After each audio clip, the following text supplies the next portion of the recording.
Yeah, I've always been a fan of The Simpsons because it's always been like because I have like a lot of different Simpsons games, like the Simpsons Hit and Run, which is my first video game I've ever played, which is on the PlayStation 2. Simpsons Road Rage, Simpsons Skateboarding, which is I think is the worst Simpsons game ever, and the Simpsons game. You know what I'm saying? Which was I did play it on my Xbox 360, but hey man, like it just it just great. You know what I'm saying? I was watching some of the parts of the Simpsons. Bro, why I went to that fucking back to that ad? But I did watch some of it yesterday before I think before I went to sleep. But I don't know, bro. But Simpsons has been way longer than Family Guy and South Park. You know what I'm saying?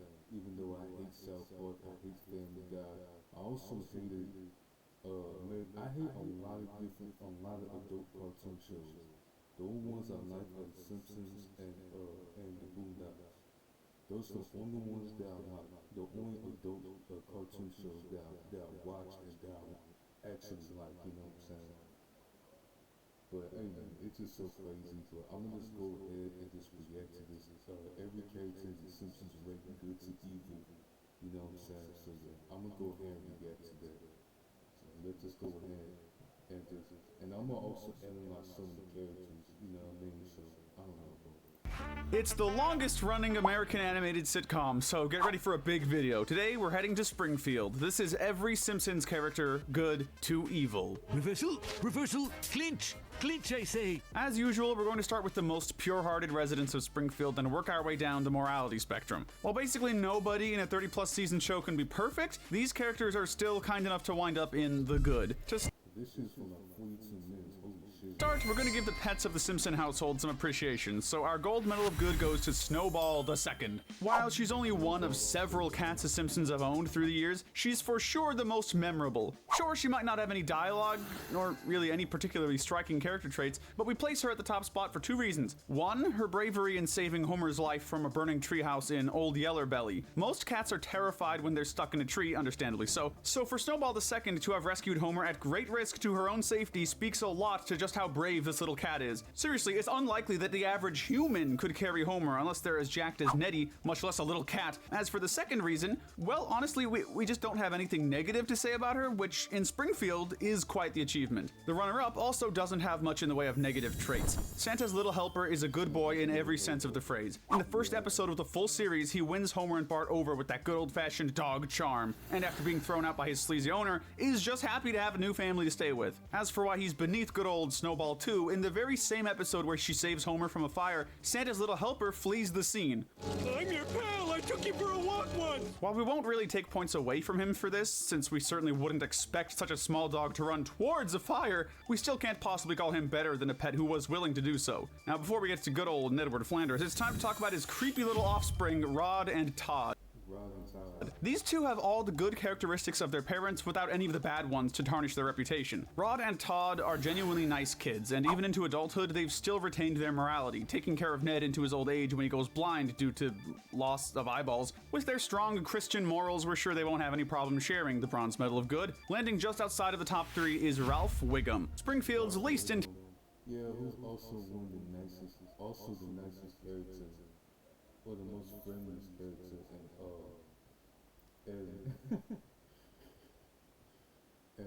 The Simpsons, you know what I'm saying? Like, even though he says some stupid stuff,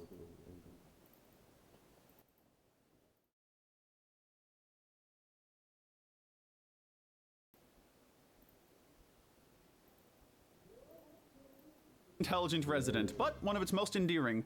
I'm taking care of this goldfish. Yes. Once again, we can't really say anything overly negative about Ralph. He's a total sweetheart who just wants to make friends and have fun. When anyone shows kindness to Ralph, he returns it tenfold, seen most prominently during his time pining after Lisa, even going as far as to get her tickets to Krusty the Clown's 29th anniversary show. That said, if we had to pinpoint why he's outside of the podium, it'd be his incompetence. Ralph is never malicious, but he's often reckless, and in the future, when he becomes a police officer with numerous clones of himself, this could definitely lead to some trouble. Again, it's no moral dilemma, but it's the closest anyone has come to actually causing trouble so far. Still, Ralph is a pure kid, and he definitely deserves a high spot on our list. It's time to say hi diddly ho to our next neighborino, Ned Flanders. Ned Flanders. I diddly ho.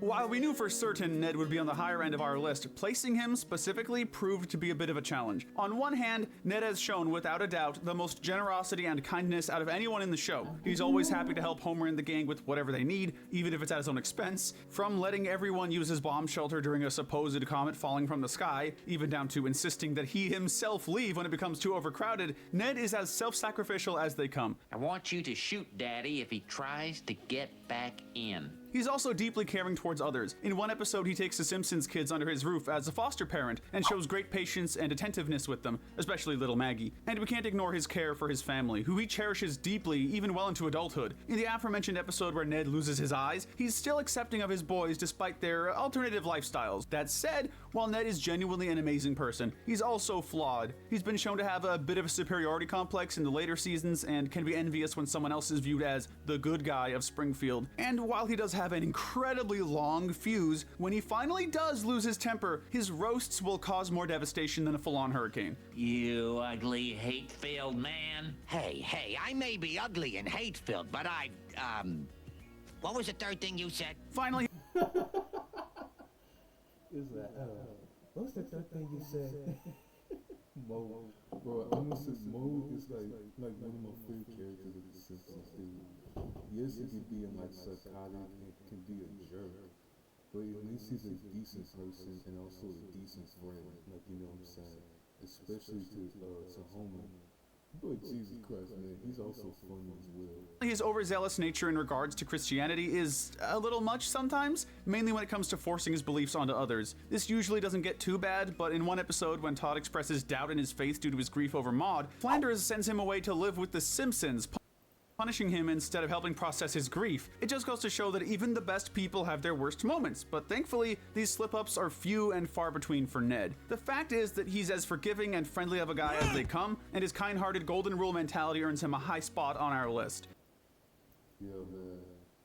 I mean, even though Homer didn't like Flanders, but at least they like get along with each other, just in a bit of a sense of it, you know what I'm saying? Flanders, yes, is a great guy, but also he has some like flaws and has some awful deeds as well. But he still is a great, not only an amazing person, but he's also a great dad as well. So yes, I actually don't mind Flanders at all. Up next, we have Springfield's favorite medical practitioner, Dr. Hibbert. With that whole Dr. Hibbert, I like Dr. Hibbert better than I do Dr. Nick. Even though Dr. Nick is kind of funny, but Dr. Hibbert is an amazing doctor. some infectious laugh you hear pretty much anytime he appears. I'll throw myself out. How could Dr. Hibbert not be a good guy? He's never shy to provide care for the people of Springfield, and you can bet he'll have a lollipop to spare when the need arises. The worst we could say about him is that while he's a highly legitimate and caring doctor, he sometimes implies some shady medical practices. For example, one time he offered Marge free prescriptions in return for her real estate advice. But honestly, with how expensive healthcare in the US is, I'm personally not going to fault him much for that. If the FBI's watching though, that was a joke. Now we finally move to Ned's dearly departed wife, Maude Flanders. Maude Flanders, this is where in one of the episodes where, you know what I'm saying, that, you know, where Homer nearly got Maude Flanders killed, you know what I'm saying? Like her husband and sons, Maude is basically the essence of a good Christian. She's kind, generous, and does her best to support both her family and the local community, and throughout her whole life proved that she'd basically never hurt a fly. That said, emphasis on throughout her whole life. In the season 29 finale, Flanders' Ladder, her ghost visits Bart in a coma and reveals that she actually wants vengeance on Homer, who she sees as being responsible for her death, which, frankly, isn't a ridiculous conclusion. I mean, yeah, it's fucking true. Homer was the one that was responsible for my Flanders, you know what I'm saying? For my Flanders' death. Homer sucks compels you. We're not going to pretend that being angry at someone for literally killing you isn't valid, and the episode was kind of uncertain about whether the ending was a dream or not, but considering that Maude presumably went to heaven, you'd think she'd have plenty of good things to focus on instead. That vindictiveness, while understandable, makes her our lowest character so far. Next up, we have the purest of the Simpson family. When it comes to like the Flanders, oh, Maggie Simpson. Normally, just being a baby would be enough to give Maggie a high spot on our list, but due to a certain football head-shaped world dominator baby in training, we have to clarify why Maggie is this high. While Maggie can cause chaos in Springfield, most notably when she shot Mr. Burns, she's usually a force of pure good who just happens to have a few too many deadly weapons within reach. As for her good deeds, she saved Homer and Bart from Russ Cargill in the Simpsons movie. hell yeah, she did. By Dude, we got, like, Maggie is a real one, dude, like, for real. crushing the ladder with a loose boulder, and of course we can't forget her being willing to give Mr. Burns his childhood teddy bear back, even though she very well could have kept it, as we saw from their legendary tug-of-war match. Maggie is a national treasure, and we'd say she must be protected at all costs. Yeah, she always been a national treasure, like, for real, man. The fact that she say that she can, like, she's brave enough to try to save the people she care about, especially her family members, like, she's a real one, like, 100%. But I'm starting to And I prefer her over Stewie, if I'm being honest with you. think she's got that covered. The apple doesn't fall far from the tree either, because next up is Marge Simpson, better than Lois from Family Guy. Simpson. As Homer's devoted wife, Marge is certainly the better half of the two. She's smarter, more disciplined, and even stronger than her husband, and she uses those traits to tirelessly work for the good of her family. Whether it's cleaning up their messes or just smacking a spider Homer saw in his car keys, You did the right thing by telling me. Shoo, get out of here. Marge is pretty much entirely characterized by her deep maternal love for her family, and to be clear, Marge is You did the right thing by telling me. Shoo, get out of here. Marge is pretty much entirely characterized by her deep maternal love for her family, and to be clear, we mean that as a compliment. However, that's not to say that Marge is without her flaws. While she's typically devoted to supporting her family, when she is given a position of power, influence, or status, she can often go off the deep end. This can go from being a bit snooty when she's invited to join a country club in scenes from the class struggle in Springfield, to abusing her authority and power in episodes like The Strong Arms of the Maw, which has an infamous joke where Marge forces herself onto Homer. I wasn't asking. While it's not enough to outweigh her good traits, and by and large, she's still way more caring and forgiving of a person than she needs to be, Marge loses some points for those blatant flaws in her character. We'd love to put her higher, but seriously, that joke loses her a lot of points. Like, what the heck was that, man? Got a competition tomorrow. I could use a good luck snuggle. Next, we have Springfield Elementary's less prominent nerd character, Martin Prince. While he's hardly a main character, Martin's few appearances paint him as, albeit socially inept, a pretty decent kid all around. He follows the rules to a T and tries to get his classmates to do the same, but if the season 2 episode Bart gets an F was anything to go by, the poor guy really just wants friends more than anything else. He was even willing to help Bart learn how to properly study in exchange for advice on how to be cool, though once he temporarily did, he sort of flaked on Bart. We'll have to dock him some points for that. Speaking of Springfield Elementary, next we have Bart's new teacher, Miss Peyton. Miss Peyton, this is Bart's new teacher, because what happened is that the voice of Mrs. Bogus had passed away, and it was like back in 2013. Like, let me see, The Simpsons. So, yeah, Simpsons characters. Her name is Monia Wallace, and she passed away in October 2013. You know what I'm saying? So, yeah, R.I.P. to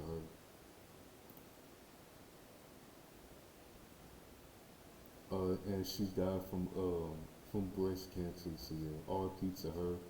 And the voice for what's his name, for Miss Peyton is Kerry Washington. You know, so Kerry Washington is now the voice. Miss Peyton is now Bart's teacher, and she is the fucking and Miss Peyton is the voice of the voice from what's her name, from Kerry Washington. So, hey man, But yeah, RP to Marnia Wallace.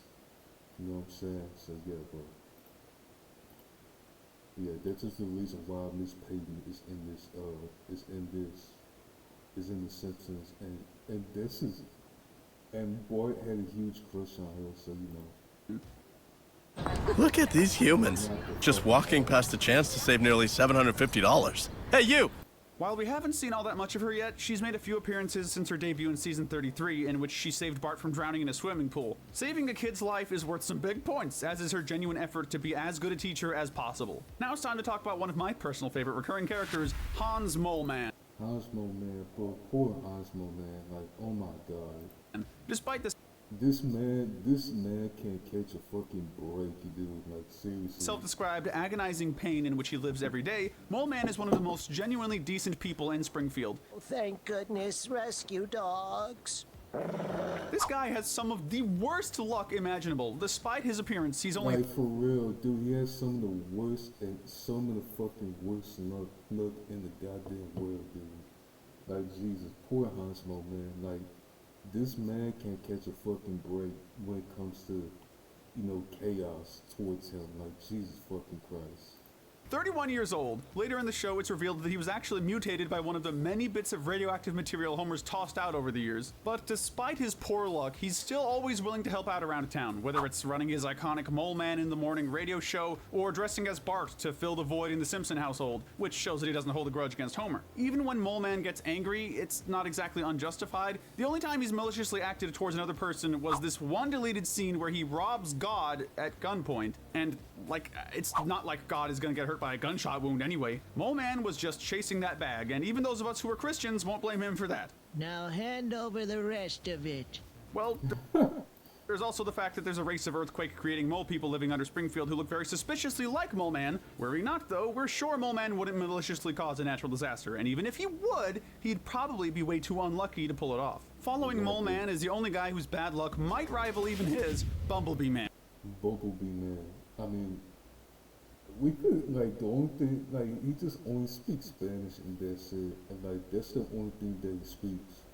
But he wasn't, like, big and important in the fucking show. So. A recurring gag character, he's the star of a Spanish TV show where he's constantly on the wrong end of some hilarious slapstick comedy. It's later revealed in the episode 22 Short Films About Springfield that he has a wife and a pet chihuahua, which really recontextualizes his work. What we saw once as a goofball hamming it up for a TV show, we now see as a clumsy, stressed-out man who's using his admittedly unconventional gifts to provide for his family, even if his wife divorced him as soon as she was introduced. No es bueno indeed, Bumblebee Man. But don't worry, tu es bueno. Never change, except maybe a little less of that self-destructive clumsiness, just for your own good. Poor Bumblebee. Next is a man who needs no introduction. He's Duffman! Duffman. Duffman knows it's always time for a refreshing dog. Well, okay, despite his pretty iconic voice and character design, Duffman is less of a character and more of a way of life. There really isn't much to say about Duffman, but if you're ever in need of a beer, you can count on him to help you out. But while he's a nice and well-meaning guy, there are a lot of alcoholics in Springfield, so his line of work might not be doing as much good as he'd like you to believe. Sharing the next spot are Homer's buddies, Lenny and Carl. Lenny and Carl, Homer's friends from work. You know, from the nuclear power. While neither of them have gotten a ton of focus in the series, their friendship with each other and the community are enough to place them squarely in the good section of our list. There really isn't much to say about these two, save for the fact that they're loyal friends who generally treat others and each other well. They're good people, especially Lenny. Why else would Marge have a prayer shrine to him? I'm just so glad he's okay. Next up, we're giving Homer's half-brother, Herb Powell, a quick mention. While he only appears in a couple of episodes, we see enough of Herb to conclude that he's actually a super nice guy. They could have easily gone the Frank Grimes route of making him resentful of his more slobby brother, but even after Homer completely bankrupts him with his over-the-top car idea, Herb forgives him and still treats him with dignity and respect. We hope he's doing well these days. Maybe in the Simpsons universe he has a TV sitcom of his own. Disco Stew is stepping into the next spot. He's one of the most minor supporting characters of the bunch, not really having much of a fleshed out character even compared to the other gag characters. Nonetheless, we still feel like he deserves a positive mention for the sheer friendliness he exudes every time he's on screen.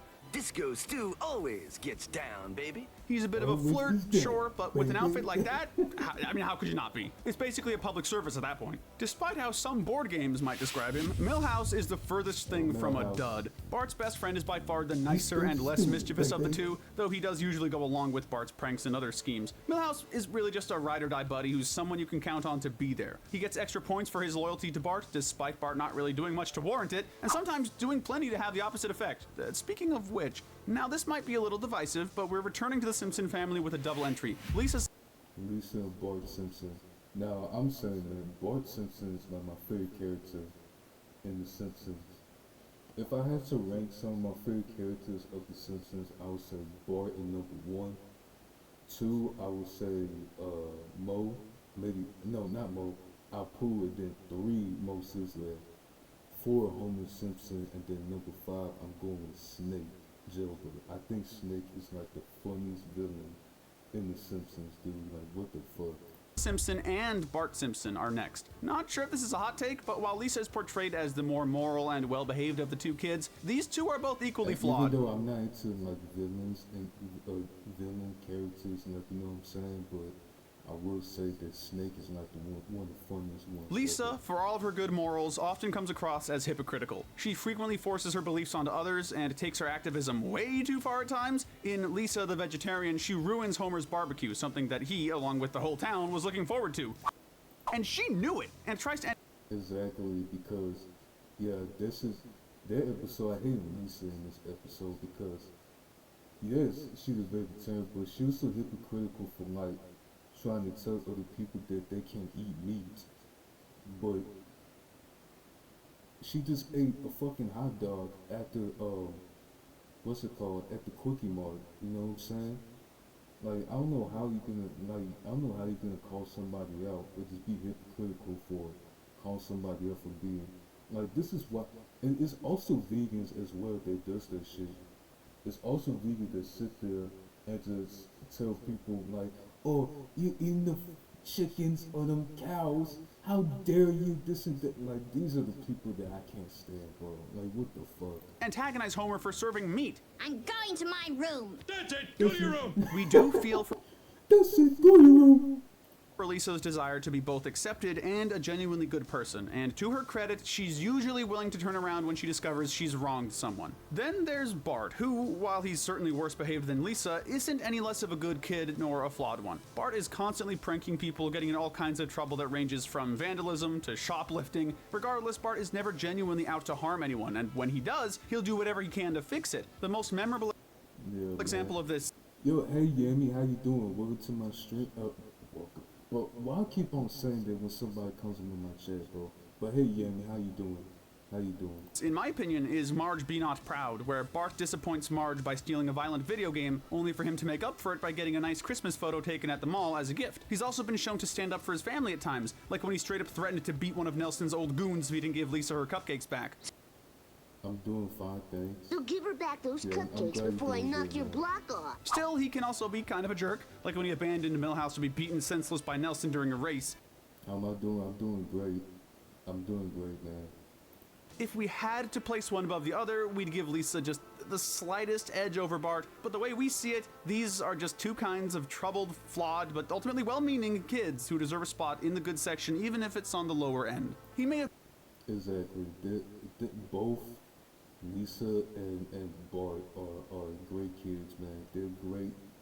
They're both great kids, man. And not only that, they're better kids than the fucking than the Family Guy kids. You know what I'm saying? Because at least Bart has some heart ease, and he will like save anybody that's like there for other people, especially for Milhouse, especially for his sister Lisa.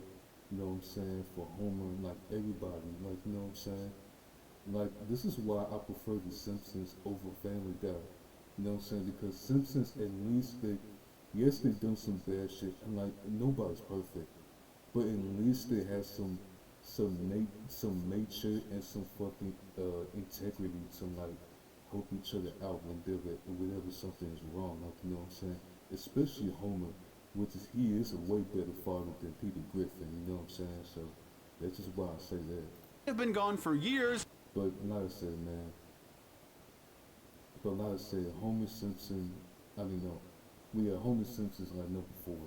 But I'm gonna rank it one more time just so y'all can understand. But #1, Bart Simpson. 2, Apu, 3, Mo Sislak, 4, Homer, and then number 5, Snake Jailbird. You know what I'm saying? Those are not my favorite characters from The Simpsons. But Apu will always hold Yeah, that's Apu. Yeah, Apu now. I said peanut banana. the special place in our hearts. Oh, he's not dead or anything, just kind of stopped existing. It's a shame, too. Apu was a chill guy in general, aside from being notoriously yeah, exactly.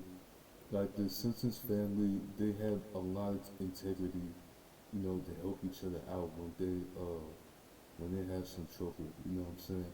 And yes, they also have some way funnier moments than Family Guy do, because Family Guy has some like horrible fucking humor. They have some horrible fucking they have some horror fucking things that's going on around them. Especially Peter Griffin's fat ass, because Peter Griffin is such an asshole, like for real, bro. Same with Brian, their fucking white dog Brian, and like, you know what I'm saying? They have some awful fucking they have something awful that's going on around the family. But at least the Simpsons family has helped each other out.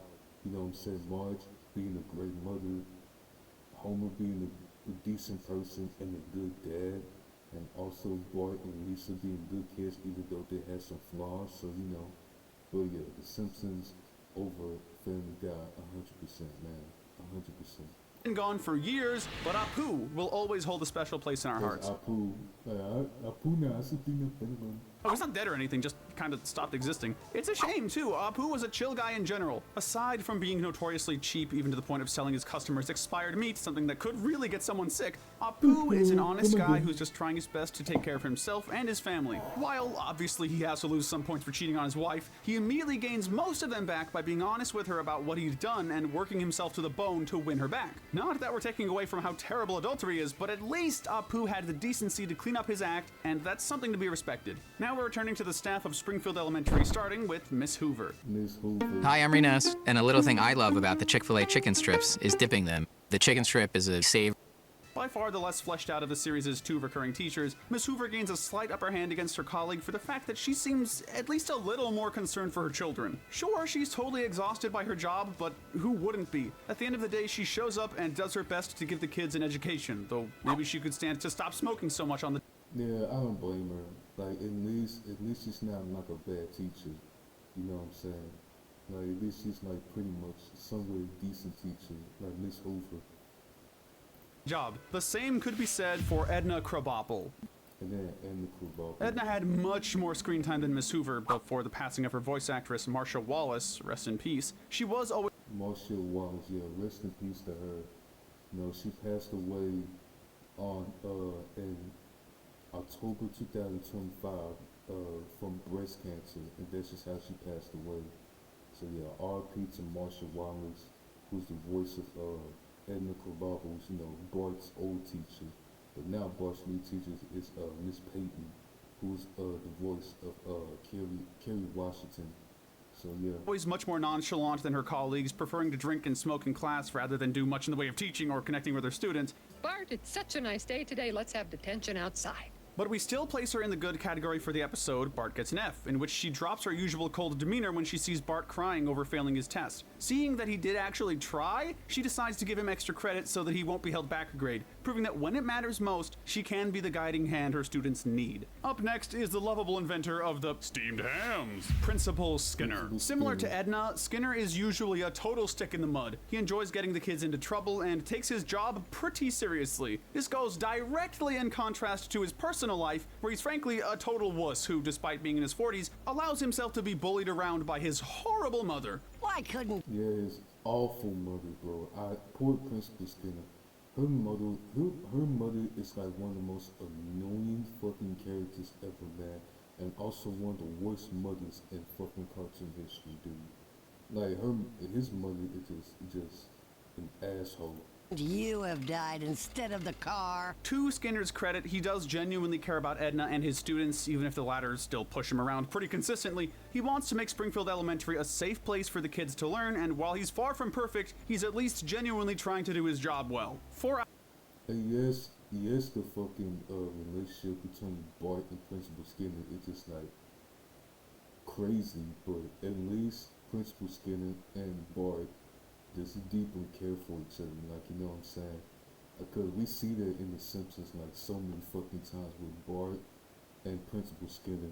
Our last Just because of Bart's of how much trouble Bart is like getting into, but at the same time, man, at least they care for each other deeply, like, you know what I'm saying? So that's the thing about that shit. good character, we have Waylon Smithers. Waylon Smithers, oh, Mr. Smithers, you know what I'm saying? One of Mr. Burns'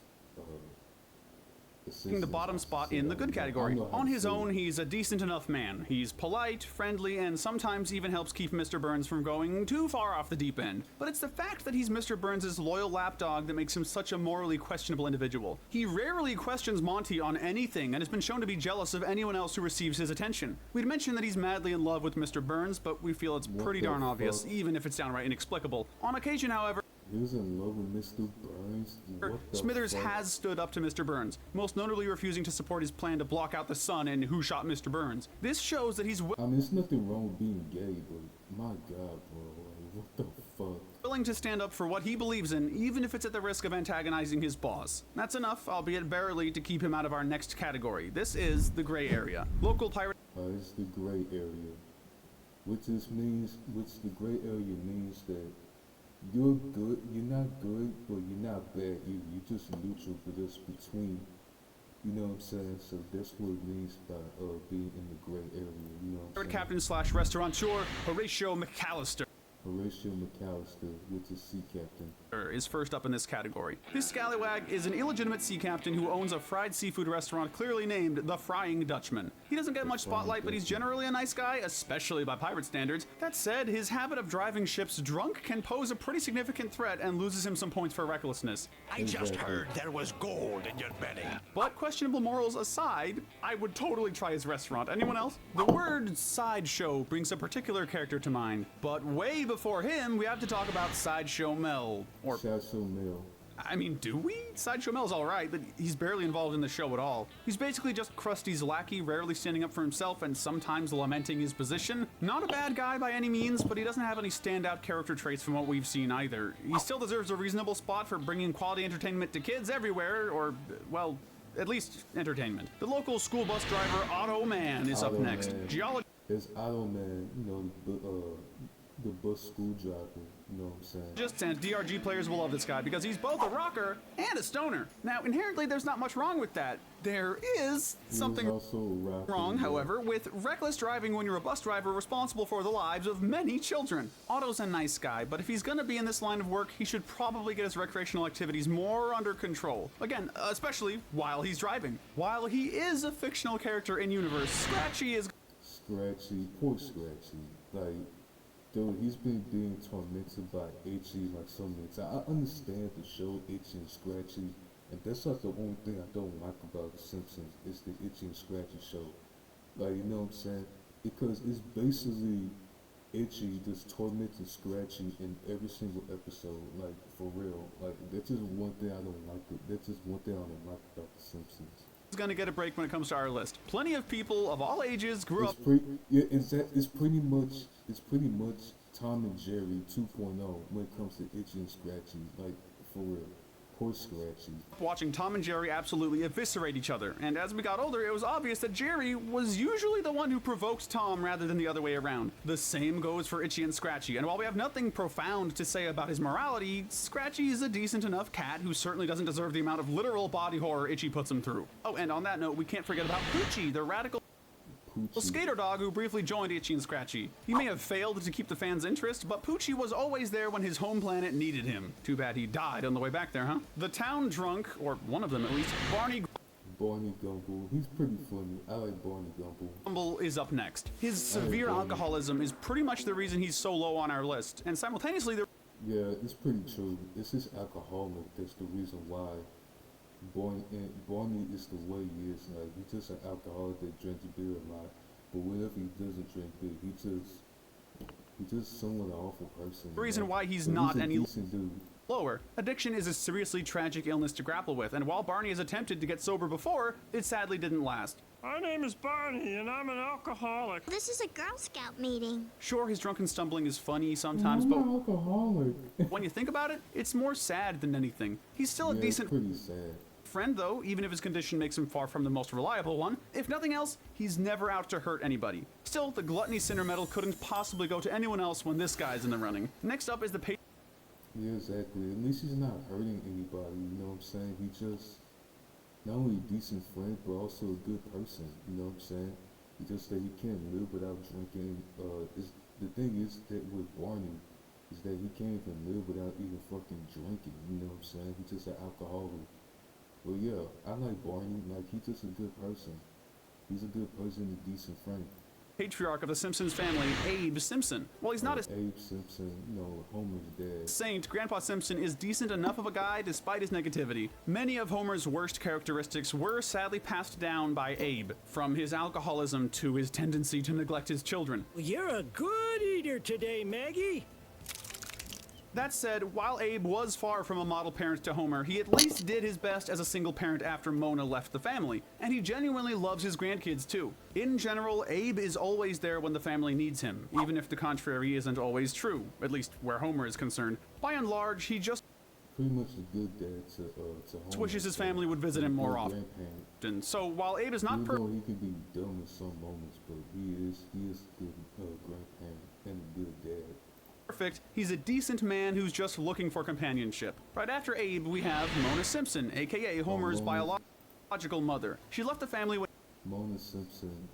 He was just 9 years old, and while that sounds like a surefire ticket to the bad category, we'll give her at least a little leeway considering the fact that Mr. Burns was after her. Mona was protesting his despicable business practices, and as a result became the target of a very serious threat of legal prosecution. She left to— I guess Mr. Burns is the most evil character. I mean, I wouldn't say that. I will say a little bit that he's the most evil character. You know what I'm saying? Mr. Burns has done some most evil stuff, you know what I'm saying, in The Simpsons. Way more evil than Snake, than Fat Tony, and then way more evil stuff than, I would say, who else is evil? I mean, I don't know, bro. To save herself, and possibly in part Homer, due to the danger that her staying would have put him in. But while much of her story is sympathetic, we can't fully— And not only that, it's also the way he torments, what's his name? Torments Homer, you know what I'm saying? Because Homer is working at the nuclear power plant and with, you know, Cora, Lenny, you know what I'm saying? Like, just working with them and working with them at the nuclear power plant, and Mr. Burns, who is the boss, who is like Homer's boss. You know what I'm saying? Tangle Bob. Wait, do you mean Satchel Bob? Because I don't know, bro. Excuse the fact that— Oh yeah, Satchel Bob, dude. He's also he's like the definition of being the most evil person in this evil character in The Simpsons. She prioritized social activism over being there for her son. Mona had good intentions, but they ended up deeply hurting her son by the end of the day, so we feel like she's just fine where she is on our list. Coincidentally, our next character is also one of the many deceased ones from the series, Bleeding Gums Murphy. Okay, sure, he's nowhere near as impactful as Mona, but his rapport with Lisa during his final weeks was sweet nonetheless. As a fellow musician and— He always wants to get— that's so true. That's so true. That's the thing. He wants to kill Bart just because it's something that Bart did. I don't know. I think it's because the way that Bart sent him to space or something. I forgot what it is. Man. Or why Satchel Bob wanted to kill Bart so fucking bad. Like, I just don't know what it is. And Lisa's role model, he encouraged her gift for music and even gave her his saxophone as a parting gift. So Why is he this low? Well, Murphy learned jazz from a musician named Blind Willie Witherspoon, who passed his saxophone down to Murphy, which turned out to be an umbrella. For decades, Murphy let this man, who taught him everything he knew about jazz, believe he was a failure as a musician, even when he was playing an umbrella the whole time. There's no deep reason for it either. Murphy straight up admits with a smile that he thought it was funny. We all thought it was funny.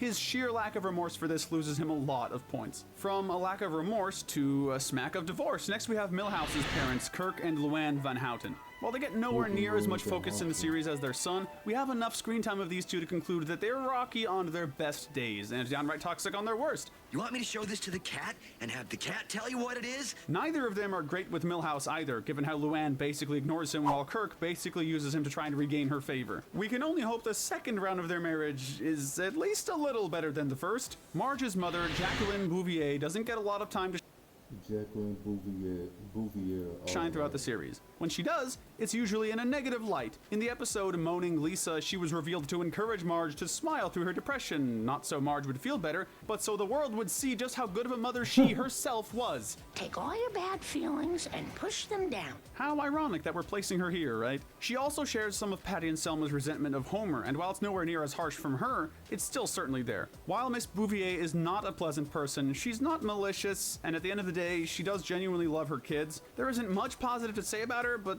there's simply not enough negativity to place her any lower. Perhaps the closest thing to a true neutral character in Springfield next is Gil Gunderson. Like Mole Man before him, Gil is mainly there just to be a punching bag for whatever life has to throw at him. He's Oh yes, bro. Poor Gil. Like he's also not only Houseman Man is a punching bag, but Gil Gunder is a punching bag as well, dude. Poor, like seriously. Just nowhere near as funny as Mole Man is, nor as outwardly friendly. Gil is just a guy trying to make it through life one day at a time, so we feel comfiest putting him right near the middle of our list. Next is another minor character, Professor Frink. We wouldn't Professor Frank.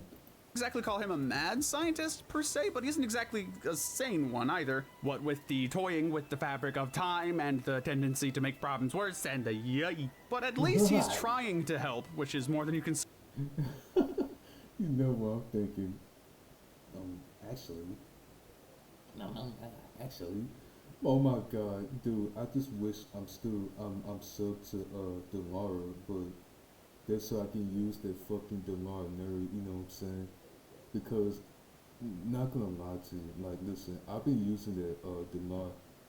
When I was subbed to Dilara, I be using the fucking Dilara nerd just whenever my friend Kai said like, I'm actually just making fun of nerds, you know what I'm saying? So, oh my god, dude, I actually, like, one of my favorite emotes from Dilara, bro. Well, what the fuck? Say for some Springfieldians. Up next, we have Superintendent Chalmers. Skinner's no-nonsense boss. Chalmers might just be the closest thing to a totally sane person in Springfield. Sure, he's rough around the edges, but at the end of the day, he's just a very stern man who takes his job seriously. While he's not exactly nice, he does care about keeping the school in order and wants the kids to be enthusiastic about learning. Yes, that emote, Yami, that emote. Yes, I love that emote, bro. It's just the way that, you know what I'm saying, you want to literally make fun of somebody, make fun of you know what I'm saying, of a nerd. Like, I'm not saying a bad way, but I'm talking about in a funny way, you know what I'm saying? Because not all nerds are bad, but some nerds are just fucking, just annoying, you know what I'm saying? He's no role model, but he's a functioning member of society, and as low of a bar as that is, we've got to give credit where the context permits it. A certain slack-jawed yokel, Cletus Spuckler, is next. True to the hillbilly stereotype, Cletus is as dense as he is friendly. This avocado just gave me a wedding ring. Thankfully, he's pretty friendly. As messy of a guy as he is, he's not malicious nor mean most of the time, just a little too true to his character design. Oh, yeah, he's also married to his sister. Kind of why he's so low on the list, but whatever. You may think a bully would belong in the bad cat like, what the fuck? category by default, but Nelson Muntz says a big ha-ha to anyone who thought he'd end up there. While he I mean, listen, yeah. I prefer Nelson over any, like, Nelson is like a decent kid. Like, just because, like, especially with the hard life that he had to go through, especially his mother that doesn't even care about him and doesn't even just be there for him. His mother is like literally one of the worst moms in culture history, bro. You know what I'm saying? He is a bully, which by default loses him some points. Nelson proves pretty quickly that he's not all bad. For every scene of him brutally beating up one of the wimpier kids, there's another where he almost uncharacteristically protects them from a bigger threat. On top of his occasional good deeds, we really do feel bad for Nelson, given his struggle of not having remotely decent parents, nor even really. Yeah, poor Nelson. Like, I just feel, yes, he's a bully. I'm not into like bullying anybody, but you know, him, like, this mostly the bully that we have to feel bad for. Like, poor Nelson.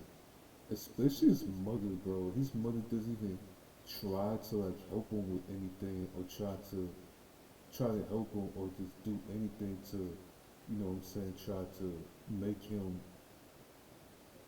like, you know what I'm saying? Like, it's just so sad, dude. Like, I just feel bad for him 100%.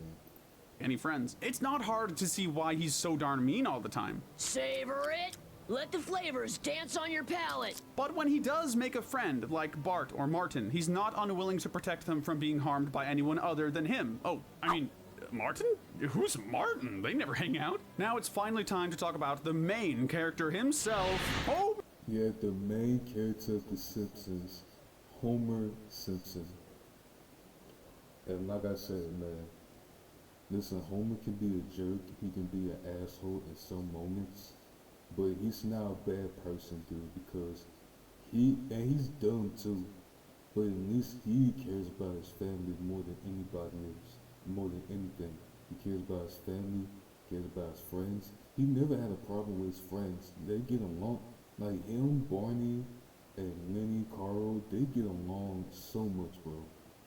You know what I'm saying? Like he does care about his family 100%. Unlike Peter Griffin, because Peter Griffin doesn't give a shit about anybody else but himself. But the thing is, man, Homer, he really cares about his family members, especially Bart and his wife Marge, and also his daughters, Lisa and Maggie. Like, you know what I'm saying? And he would do anything it takes to protect his loved ones. You know what I'm saying? And that's the reason why I say, like, Homer over Peter Griffin. Like, Homer over Peter Griffin. Yes, he choked out his son Bart, like, which is, to me, is very complicated, because some of it be funny and some of it don't be funny. You know what I'm saying? Like, it's just very, to me, it's just very complicated for whenever Homer strangles Bart. But at least Homer loves, you know what I'm saying, his kids, and loves his wife and everybody else that surrounds him. He cares more than anybody. He cares more about his loved ones than Peter Griffin. So yeah, Homer is a decent person, but also a very good dad, dude. Like, you know what I'm saying? Or Simpson. Jimmy Butler loves Hulu Plus Live TV. It's got over 95 live channels. But Jimmy... The lover of donuts, the planter of powers, and most importantly, the Simpson. While his character has declined in recent years, it's worth remembering that Homer was actually a fairly decent guy in the earlier seasons of the show. Sure, he's always been lazy, underachieving, and rather selfish, but there's always been the underlying sense of Homer genuinely loving and caring for his family, even though he screws up here and there. Exactly. And the thing is, yes, he makes mistakes. He does some stupid shit, but at least he learns from it. At least he learns from his mistakes, you know what I'm saying? And just like trying to grow into like becoming a better person, like, you know what I'm saying? And that's just something that I love about Homer, is that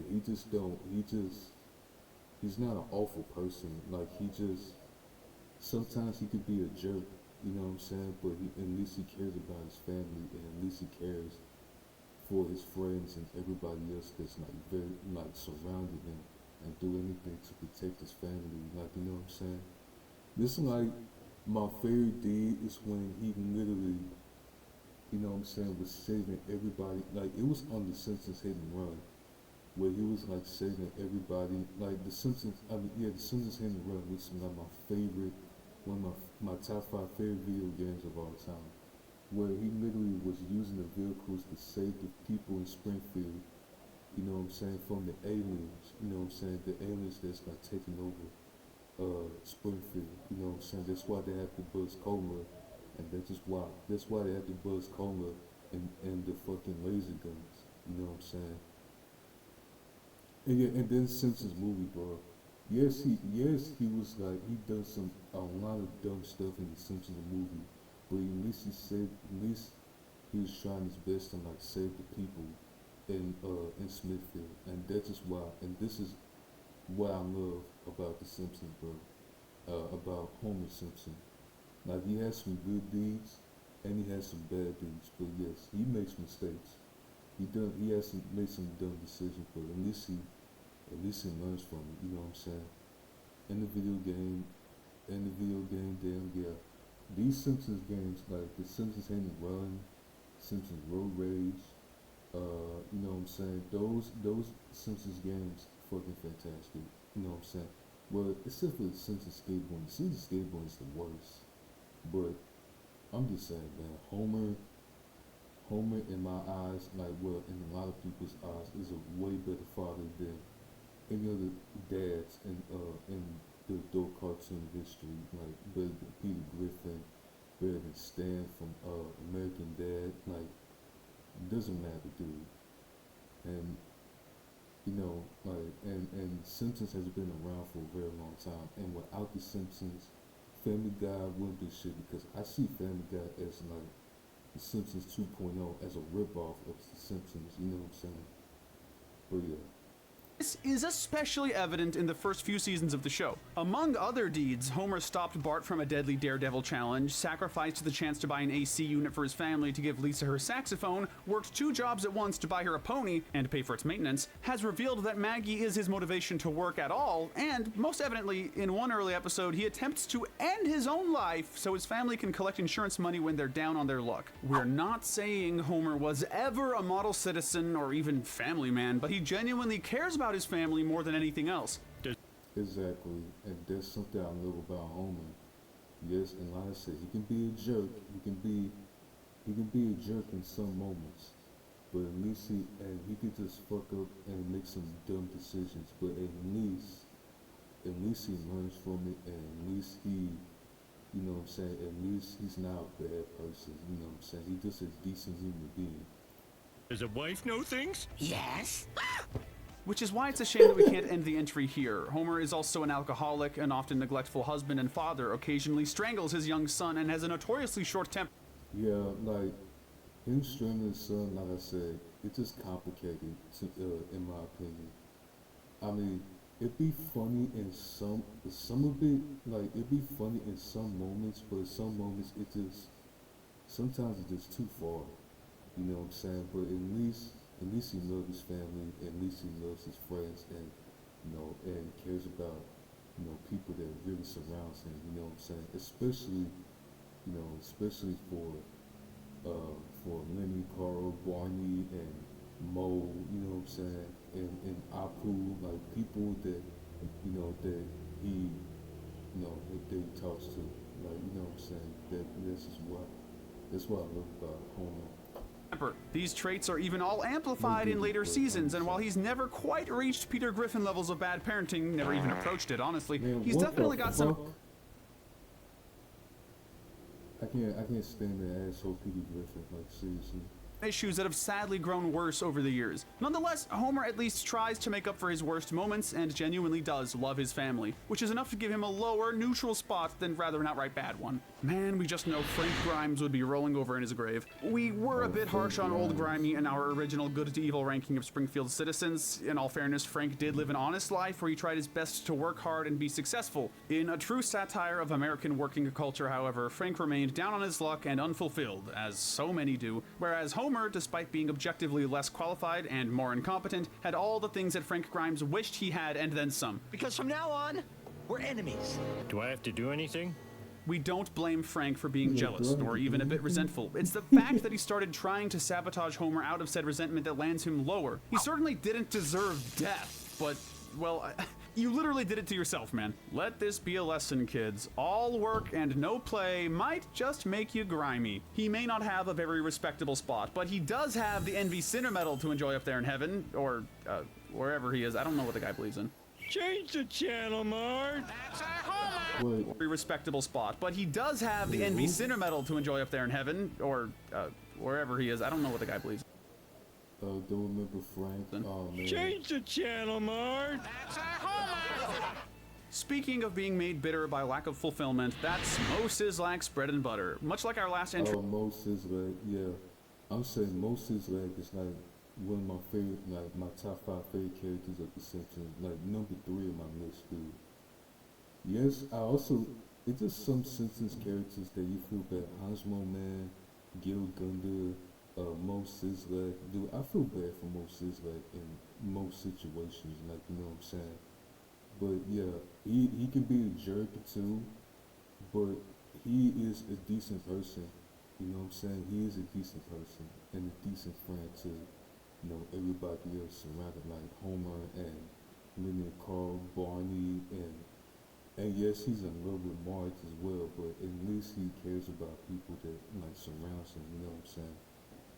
But yeah, Most is like one of my favorite characters of The Simpsons. We were way too hard on poor Mo last time around. Sure, he's not a model citizen. He's threatened to shoot people multiple times, killed the original Alfalfa in Little Rascals for stealing his bit, and has Yeah, he can be like a jerk in some moments, but he is a decent person. multiple counts of sexual harassment against him. Okay, he's really not a model citizen, and that last trait easily earns him. Definitely not. He's definitely not a model citizen, but at least he cares.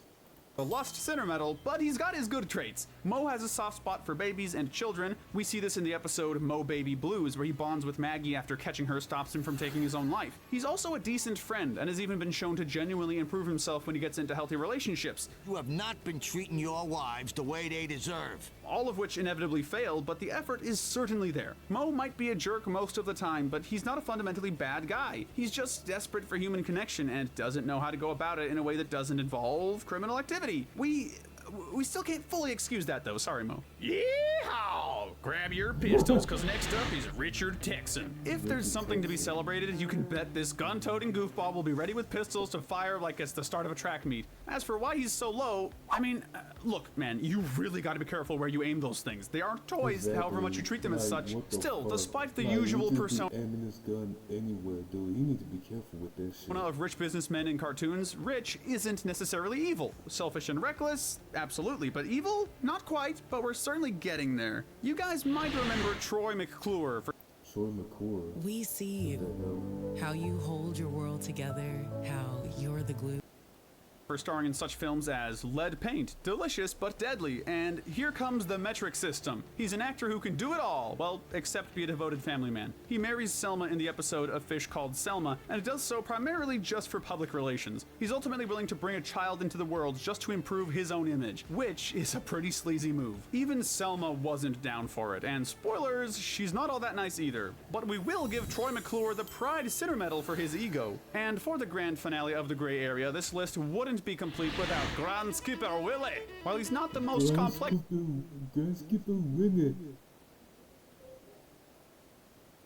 character, Willie is as hilarious as he is aggressive. For every time he's shown his violent, aggressive temper, there's another where he's more than willing to protect the school and its students from whatever threats come towards them. There's a dog running around in the air ducts. Willie is pure chaos as a character, and while he's not a bad dude, he's one you might like to keep at arm's length. He really is the perfect character to close out our gray area. Now, it's time for the characters who would make you say boo, or at least boo earns. These characters are the bad to evil. Kicking off this category, and probably some nerds, are Nelson's bullying companions, Kearney, Dolph, and Jimbo. Dolph and Jimbo. What places them so much lower than the most iconic bully of the series is the simple fact that they are much, much older. Okay, not like 40 or something. They're all teenagers, with the oldest, Kearney, being 19. We likely don't need to... Yeah, they're much older for, you know what I'm saying, for failing class and, you know what I'm saying, like failing class, you know what I'm saying, being back in the same grade. That's just why. To tell you that it's very wrong, not to mention creepy, for them to be bullying kids so much younger than themselves. They also lack the good traits Nelson has, which cements their low position. They aren't any lower though, because they're still young and could definitely change for the better later on, but for now they've earned their position here. Who wants their lunch money back? Leaning more into the more dramatic aspects of the show, next up is Artie Ziff. Artie Ziff, the guy that Marge used to date, and now she just don't date him anymore. Now she's with Homer. So he was Homer's romance rival in high school, as both of them were pining over Marge. While Marge initially went to prom with Artie, his pushiness turned her off, but rather than working on himself or anything crazy like that, Artie remained obsessed with Marge to the point where he recreated their prom night so he could force a kiss onto her. If Marge marries Artie, I'll never be born. To his credit, he does apologize, but his unhealthy poor Homer. fixation on Marge, despite her clear disinterest and, marriage, is a big issue he needs to correct. It's sad to see that he hasn't improved in terms of his obsession nor his pushiness. Just move on, dude. While he's far from the worst character ever, comic book guy has still... Yeah, comic book guy. He's pretty much the, he's pretty much like Bubble Bass, you know what I'm saying? But not as worse as Bubble Bass, because at least he's an okay guy in some situations. But comic book guy, it just he does. Still earned a low spot on our list. He's one of the few in the bottom category to not be a violent criminal, which is good, obviously, but he makes up for that with his genuine meanness to everyone around him. But yeah, he's just mean to people, to everybody around the world. But at the same time, he's not as bad of a character as Bubble Bass, because Bubble Bass don't give a shit about anything but himself and think he's better than somebody. Way, League of Non-Legends. The guy is a stereotypical neckbeard, always having something negative to say to try and bring down the mood of everyone around him. There's also the fact that he cons people frequently at his store, even kids. He might not be a criminal, but he's certainly a jerk. Don't let their last name fool you. Reverend... Yeah, he's just a jerk, that's all. He's just a fucking jerk. Lovejoy and Helen Lovejoy are far from loving, joyful people. Like comic book guy, they're not exactly criminals, just jerks who use their positions to get what they want. They're selfish, condescending, and rude, but not outright evil. That said, we place him lower than comic book guy because he at least wears his jerkiness with pride. These two are supposed to be Christians, but they're the furthest thing from old Nettie. Hey, hey, hey! Everyone's favorite alcoholic children's entertainer, Krusty the Clown. The Clown is up next. Hey, hey! Hey, hey! His goofy personality might make him seem like a delight, but Krusty can be a real jerk at times. He mistreats his... No, true. Krusty can be a jerk at moments, dude, and he can be very entertaining and funny, but he just jerks at times, you know what I'm saying? And that's the thing about that. Employees and doesn't appreciate them nor his fans as much as he ought to. He's also a total sellout with an ego that's way better than it ought to be. That said, if... And not only that, he's also an alcoholic as well, so... Nothing else, Krusty does at least have some of his moral fibers intact. He appreciates Bart and Lisa's work to help him out here and there, and does his best to connect with his estranged daughter, Sophie. That's my hero. Always will be. Krusty is still self-absorbed and miserable, but at least he's got some good in him. All right, boys, let's start booking some of the real criminals, like Chief Wiggum. Well... Chief Wiggum, who's like one of the worst cops in the Simpsons, like, for real. I can see why he's this low, at least. He's got to be the most incompetent cop in cartoon history. But not the worst, but one of the worst. Despite his effort to protect Springfield, he's negligent at best and downright detrimental at worst. Actually, hot take, the Darwin Sinner Medal goes to Chief Wiggum. Sure, Ralph is objectively dumber, but he's a kid who's inhaled too much glue and tar fumes. You're the chief of police, dude, and you don't know that saying over after a radio call doesn't mean the crime itself is over? Oh, well, thank you. Exactly. Like, he's the police, but he ain't gonna do shit about it. That's over. Wait there for a second. While Chief Wiggum is a terrible police officer, we're giving him some slack because he at least usually means well. It's not enough to save him from the bad category, but if we had to say something actually good about him, he does love his son Ralph. Any interaction between these two makes it clear that Ralphie is his dad's whole world. Heck, he loves him so much that in the future he made a cloning machine for him so the world would never be without Ralph. While Chief Wiggum is a horrible cop, in the realm of fatherhood, he at least finds some redemption for that infamous incompetence of his. Yeah, he's just a terrible cop, but he does have some good in. That's more than we can say for reporter Kent Brockman. We still aren't quite in jailable territory yet, but Kent is one of the most unsympathetic characters in the entire series. He doesn't care one bit about making the world a better place, nor even giving the truth for any given situation. He's just there to get a paycheck, however sketchy he has to be to get it. Next up is another Umbrella entry, and given that it's Patty and Selma, I don't think anyone's going to be too mad about us ranking them together. Yeah, we're not mad. They're awful. They're awful people. Decent aunties, but they're just awful people. Awful of assistance to Marge, you know what I'm saying? Any points they would get from their love for each other. And they also hate Homer as well, so. And in Selma's case, refusing to bring a child into her loveless marriage with Troy McClure, are immediately taken away by their treatment of those around them. These two are unbearably mean and miserable, showing callousness to others at best and outright cruelty at worst. Homer is basically their favorite target, whether they're basically enslaving him under the threat of exposing an IOU to Marge or straight up trying to kill him during what was already a suicide attempt. These two go beyond your average disapproving step-siblings and into full-on Homer-side territory. Now, we would love to give Herman some credit for his help with Bart planning a counterattack on his school bully Nelson, even if he did take things a little too seriously, but Herman takes the con artistry of comic book guy and tacks on a bit of extra criminal activity. He's more than willing to hold Homer hostage when the latter discovers his counterfeit genes operation, and basically shows no remorse for his crimes. Now, while he is a pretty scummy guy, there are definitely worse crimes to commit than making cruddy pants. Next, we have a lawyer you'd better not call Lionel Hutz. He is the spitting image of an unethical lawyer. Sure, he's outwardly friendly and seems altruistic, but don't be fooled. Hutz is in this for the money, and only the money. He even encourages his clients to directly lie or exaggerate their cases to get more of a payout. Wrong! You are not fine! You are in constant pain! You could argue it's just part of his job, to which I'll argue, fair, but repeatedly running over the judge's son definitely is not. That said, it's still almost better than how Agnes Skinner treats her own son. Exactly, bro.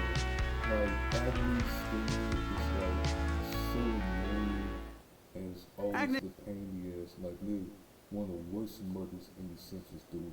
Nobody can stand her. This is every negative mother stereotype rolled into one. She's a helicopter parent to Seymour, her adult son, constantly berates and abuses him and controls his life to a downright toxic degree. Your draft number was too high. The suspense was killing me. Their banter might be hilarious, but we definitely wouldn't blame Seymour if he ended up plopping her into a nursing home. We won't even give her credit for raising him since, by Seymour's insistence, she insists on being repaid for all the food he ate as a child. Probably weren't even any steamed hams. Landing just outside of the top 10 is Springfield's other, cheaper, much less ethical doctor. Hi everybody, it's Dr. Nick Riviera. Sure, with healthcare prices like those in the USA, you wouldn't be blamed for jumping for joy at the idea of a discount surgery clinic. Desperate times call for desperate measures after all. That said, from Nick's perspective, he is actively putting his patients' lives in the balance just to drum up business. How many opioids would you like?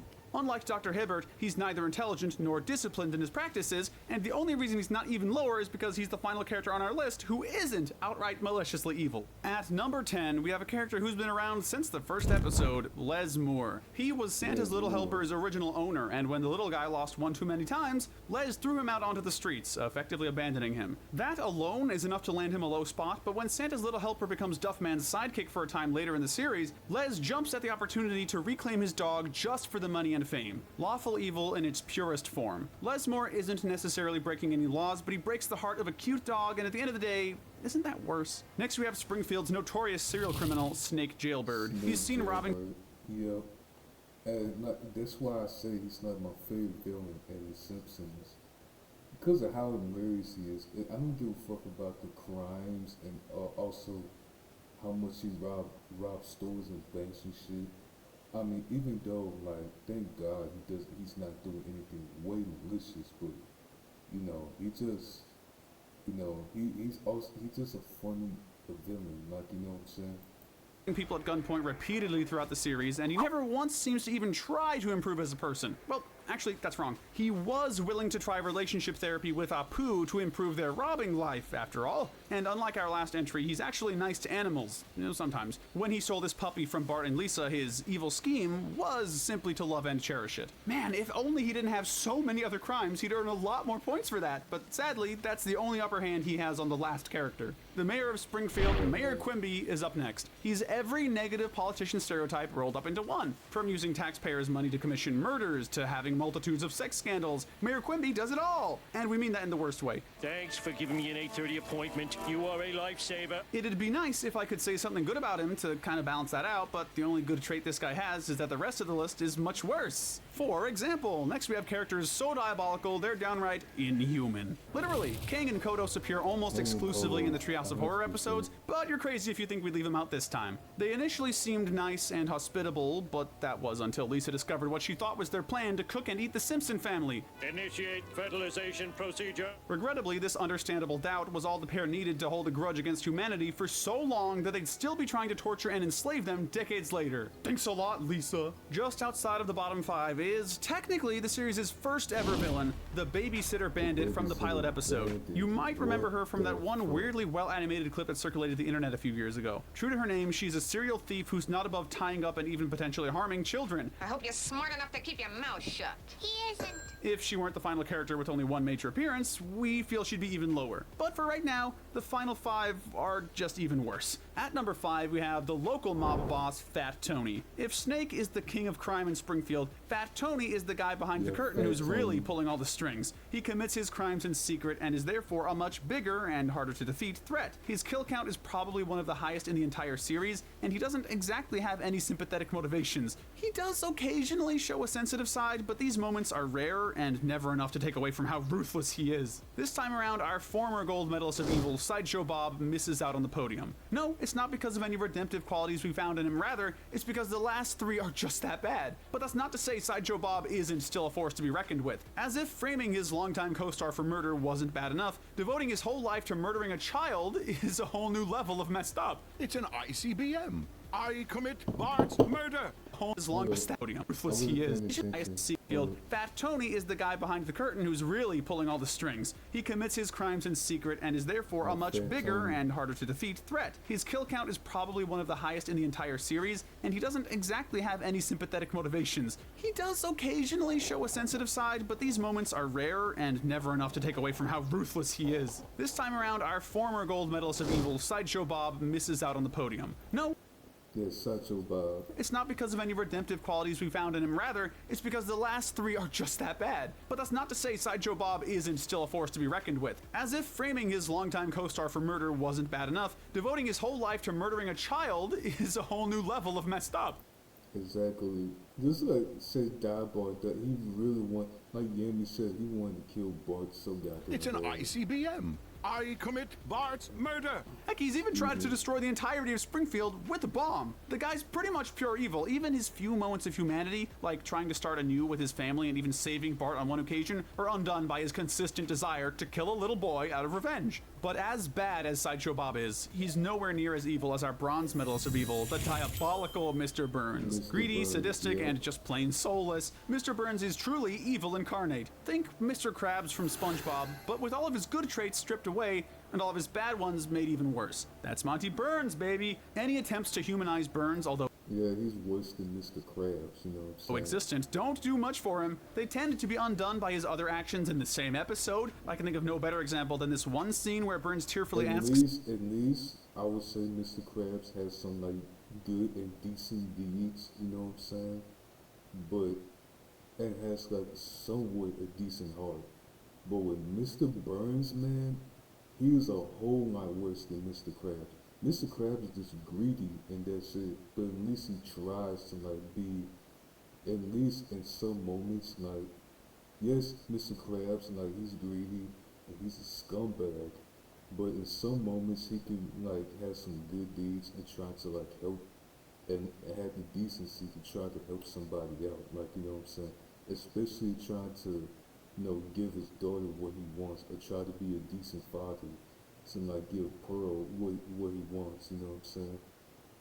That's the thing about that shit, but with Mr. Burns, he don't give a shit. Smithers if his power plant was what killed the ducks he's hearing about. When Smithers confirms it for him, it's revealed that Burns was crying out of joy, and that's one of his less egregious sins. Let's not forget that this guy tried to block out the sun just so he could form a monopoly on light itself. He's no doubt earned the Greed Sinner medal, because if there's money to be made, Burns will go for it, no matter how unethical. Even his attempts to reform, like in the episode The Old Man and the Lisa, end with him slipping back into his old ways. So while he's a great antagonist, Burns is pure evil without a doubt. You're still evil, and when you're trying to be good, you're even more evil. The silver medal of evil goes to Scratchy's much worse half, Itchy. As the Hell yeah, it's Itchy, like for real.